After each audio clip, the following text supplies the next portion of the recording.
여기에서 우리에게 생기는 의문 한 가지가 있습니다.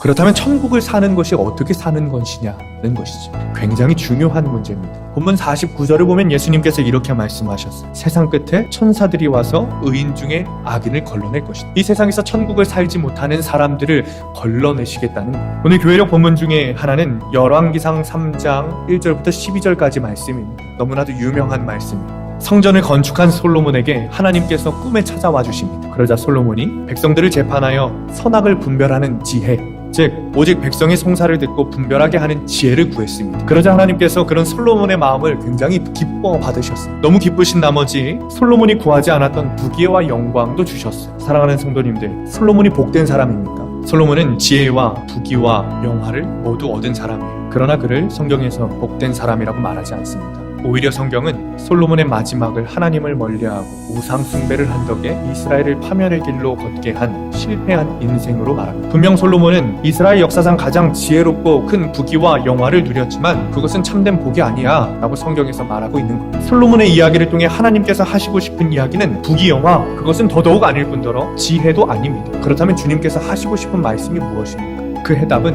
하나님께서 솔로몬에게 복을 주시던 그 내용의 마지막에 나와 있어요. 열왕기상 3장 14절입니다. 네가 만일 네 아버지 다윗의 행함같이 내 길로 행하며 내 법도와 명령을 지키면 내가 또 네 날을 길게 하리라.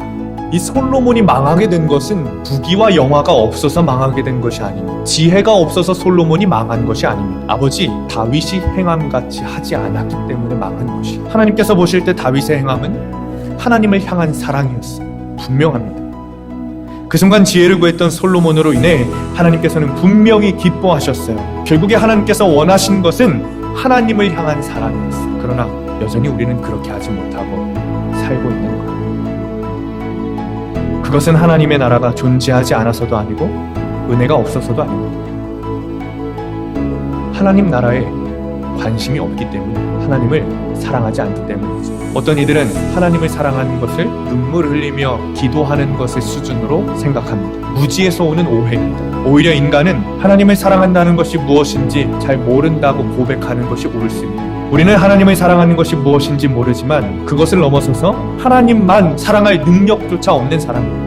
그러나 우리가 하나님을 사랑하지 못함에 낙심하지 않으셔도 됩니다. 바울은 확신에 차서 이렇게 말합니다. 누가 우리를 그리스도의 사랑에서 끊으리요? 환난이나 곤고나 박해나 기근이나 적신이나 위험이나 칼이라. 우리가 어떻게 천국에 살게 되는가? 그것은 전적으로 우리를 향하신 주님의 사랑에 달려있습니다. 천국은 주님 때문에 살게 되는 것입니다. 바울은 자신의 삶에 주님이 찾아오셨다는 사실을 알았어요. 그렇기 때문에 주님 때문에 천국을 누리며 살 수 있었던 겁니다. 사랑하는 성도님들, 우리는 예수 그리스도의 사랑 때문에 하나님의 자녀가 되었어요. 그 예수님께서 우리에게 사랑한다 말씀하시면서 찾아오셨습니다. 어둡고 죽을 것 같은 시련의 삶에 내몰려 있는 우리를 위해 하나님의 우편에서 내 아버지, 내 사랑하는 자들입니다 라고 울며 간구하시는 예수님이 우리 곁에 계십니다. 주님을 더욱 사랑하시기 바랍니다. 예수 그리스도와 동행하며 예수 그리스도를 사랑하는 것이 천국을 사는 것입니다. 사랑하는 성도님들, 천국을 소망하십니까? 예수 그리스도를 더욱 사랑하십시오. 그때 이미 우리가 천국을 살고 있다는 것이 깨달아지고 우리를 통해 천국이 드러나게 될 것입니다.